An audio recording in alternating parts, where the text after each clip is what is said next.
Hello everyone, welcome back to Drupal Learning Series. So in our previous lecture, we successfully installed Drupal 11. Now that Drupal is running onto your system, so next step is to understand its folder structure. So at first, if you are a beginner, Drupal seems sometimes confusing. So in this lecture, in today's lecture, I will explain each important folder in detail, its purpose, and the best practices you should follow as a Drupal developer. So without further delay, let's open our installed project Drupal project in VS Code and हम लोग one by one folder structure को study करेंगे. सो मैंने यहाँ पे VS code में अपना project open किया हुआ है. एज यू कैन सी हम लोगों ने ड्रुपल नेम से एक प्रोजेक्ट क्रिएट किया था. तो यहाँ पे तीन फोल्डर हैं: recipes, vendor and web. So basically recipe directory जो होती हैं, इसमें all contributed and custom recipes होती हैं जो आप कस्टम क्रिएट करते हो, और जो कंट्रीब्यूटेड रेसिपीज होती हैं. So recipes allow Drupal module installation and configuration automation. So module installation and configuration की आप यहाँ पे रेसिपीज राइट डाउन कर सकते हो. Next one is vendor folder. So vendor folder is for all the third party code libraries. All so जो भी हम लोग कंपोजर के थ्रू इंस्टॉल करते हैं, वो यहाँ पे लाइब्रेरीज प्लेस होती हैं वेंडर फोल्डर में. As you can see there are multiple packages inside vendor folder. So ये सारे पैकेजेस आपके इंस्टॉल हुए थे जब हमने ड्रुपल इंस्टॉल किया था. सो next one is web folder. Web folder जो बेसिकली है वो आपका कोर फोल्डर है ड्रुपल का, जिसके थ्रू प्रोजेक्ट रन होता है. सो inside web you can C core modules, profiles and all.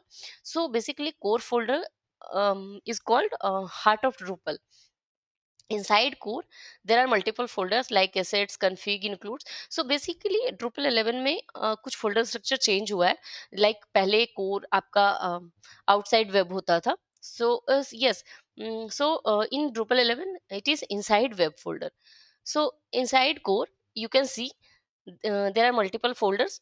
Like first one is assets. So assets folder is basically for various external library used by core. इसमें ये सारे libraries होते हैं जो core में use होती है. जैसे कि आप देख सकते हैं यहाँ पे जे क्वेरी है, जे क्वेरी यूआई है. So multiple files like sortable and all, CK editor and all. So next one is config folder of core. So config folder जो है आपका कोर का, वो मोस्टली आपके कन्फिग्रेशन, बेस कन्फिग्रेशन के लिए होता है. जब आप Drupal इंस्टॉल करते हैं तो उसमें जो बेस कन्फिग्रेशन होती है वो यहाँ पे कन्फिग फोल्डर में होती है. And most important thing is आप कोर फोल्डर की किसी भी फाइल को आप एडिट नहीं कर सकते, क्योंकि वो अगर आप चेंजेस करते हैं तो जब आपका जो ड्रुपल अपडेट होता है वो इसमें ओवरराइट हो जाएगा. सो बेसिकली कोर फोल्डर में जितनी भी फाइलें होती हैं उसमें कुछ भी चेंजेस नहीं होते हैं, आउटसाइड चेंजेस इसमें अलाउड नहीं होती हैं. Next one is includes. So includes folder जो आपका है, इसमें आप देख सकते हैं बेस फंक्शनैलिटी होती है जो ड्रुपल यूज करता है. Base functionality like update, utility and all. So ये हमारी इंक्लूड फाइल्स में, फोल्डर में होती हैं. Next one is LIB library. So basically this one contains Drupal core component and classes. So ये आपकी जो कोर क्लासेज होती है, जिसको ड्रुपल यूज करता है, वो सारी क्लासेज यहाँ पे होती हैं. As you can see authentication and all, authentication, cache. So जब हम लोग एडवांस कॉन्सेप्ट पढ़ेंगे तो हम लोग वन बाय वन ये सारे हम यूज करेंगे, तो हमें बेसिक हम अंडरस्टैंडिंग हो जाएगी. सो next one is miscellaneous. So miscellaneous जो फाइल है वो आपकी जो फ्रंट एंड कोड होता है जिस पे ड्रुपल डिपेंड करता है, वो सारी फ्रंट एंड कोड होती हैं, like logo, icons and all, dialogue, components. So ये सारी मिसलेनियस फाइल्स होती हैं. Next one is module. So आप देख सकते हैं यहाँ पे कोर, जो आपका कोर जो फोल्डर है, inside core there is also modules. So core के अंदर जो आपका मॉड्यूल फाइल है,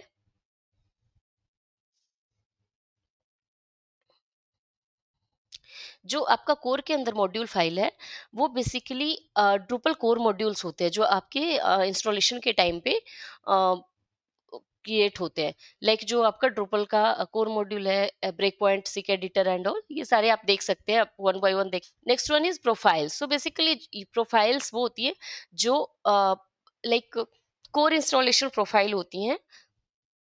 लाइक जब हमने इंस्टॉल किया था, हमने देखा था वहाँ पे ऑप्शंस थे हमारी standard, minimal and all.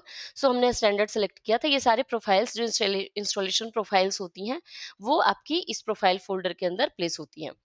Next one is recipe. So जैसा कि हमने स्टार्टिंग में रेसिपीज देखे, वो जो core actually module installation configuration के लिए जो यूज होती हैं, वो यहाँ पे भी हैं। तो यहाँ पे जो ये रेसिपीज हैं आपकी, ये सारी, ये ड्रुपल इंस्टॉलेशन के टाइम पे ये एक तरह से रिडायरेक्ट करती है सारे मॉड्यूल्स को इंस्टॉल करने के लिए। सो बेसिकली ये कॉन्फ़िगरेशंस है। You can ignore, we will learn these things in advanced concept. So next one is scripts. So basically scripts folder जो भी हैं, वो आपकी कमांड लाइन इंटरफेस स्क्रिप्ट होती हैं जो डेवलपर्स यूज करते हैं। ये सारी स्क्रिप्ट्स इसमें प्लेस होती हैं। सो next one is tests. So basically इसमें ड्रुपल कोड टेस्ट्स होते हैं। लाइक जो भी जैसे टेस्ट होते हैं, आप देख सकते हैं यहाँ पे बिल टेस्ट है, फंक्शनल टेस्ट है। तो ये सारे टेस्ट यहाँ पे प्लेस होते हैं कोर टेस्ट फोल्डर के अंदर। Next one is theme. So basically जब आप ड्रुपल इंस्टॉल करते हैं, तो कुछ थीम्स होती हैं जो आपको बाय डिफॉल्ट इंस्टॉलेशन के टाइम पे मिलती हैं। तो ये सारी थीम्स हैं जो आपकी इंस्टॉलेशन प्रोफाइल्स की थीम है। So these are the core folder thing. Next one is modules. So आप देख सकते हैं यहाँ पे core folder में भी आपके modules थे, क्योंकि वो ड्रुपल इंस्टॉलेशन के टाइम पे प्लेस हुए हैं। वहाँ पे आप उसको चेंजेस नहीं कर सकते। सो एक्चुअली कोई भी फंक्शनैलिटी ऐड करनी है, तो आप कस्टम फंक्शनैलिटी आप इस मॉड्यूल फोल्डर के अंदर ऐड कर सकते हो। और इन केस अगर आपको कोई कम्युनिटी के द्वारा जो डेवलप किया गया मॉड्यूल्स या पैकेज है उसको यूज करना है, अगर आप कंपोजर के थ्रू इंस्टॉल करते हो, तो वो भी इस मॉड्यूल के अंदर आएगा।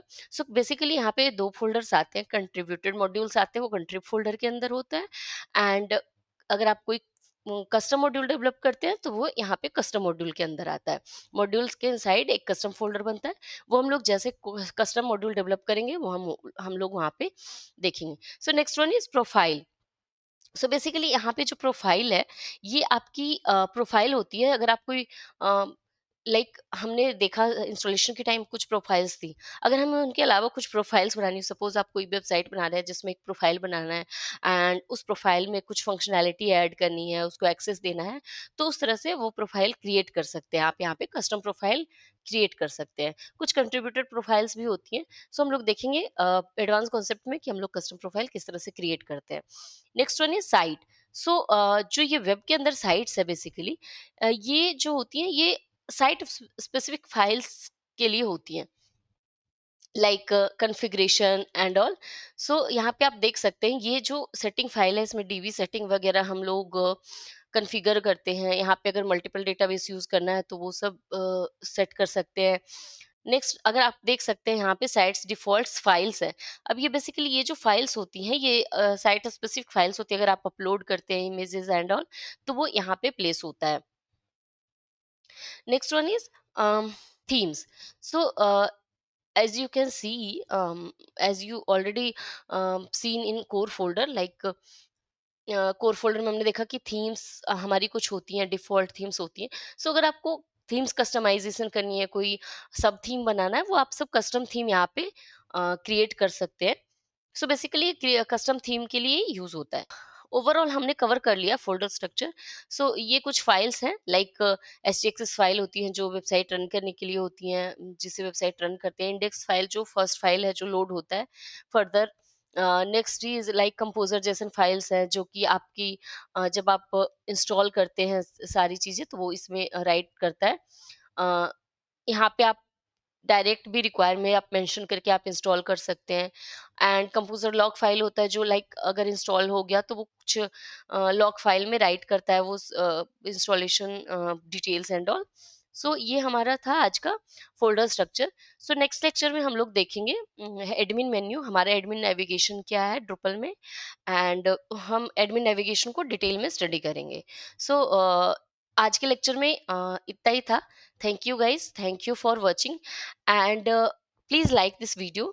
एंड इफ यू, अगर आपके मन में कोई भी क्वेरी या क्वेश्चन है तो आप इस वीडियो के नीचे राइट आउट कर सकते हैं।